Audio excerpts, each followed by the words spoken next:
Hey everyone, in this quick tutorial, I will show you exactly how to find your Bitcoin transaction ID in Cash App so you can track, verify, or share your transaction details in 2025 without any confusion.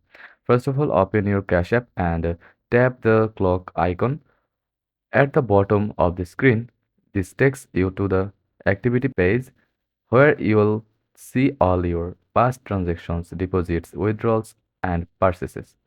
Since Bitcoin cents are labeled as withdrawals, look for those specifically. That way, you can quickly narrow down your search.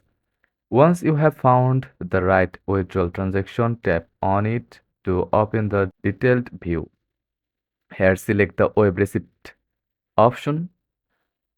This opens a detailed breakdown including the transaction status, the amount sent, the receiving address, and more. Scroll down until you see the section labeled transaction. The long blue alphanumeric code you see there is your transaction hash ID and it's unique to your Bitcoin sent. Tap the copy icon to next.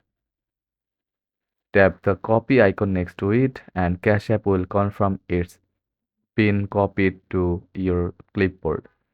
Now you can paste it uh, wherever you need for verification, support, requests, or your personal records. And that's it. Thanks for watching.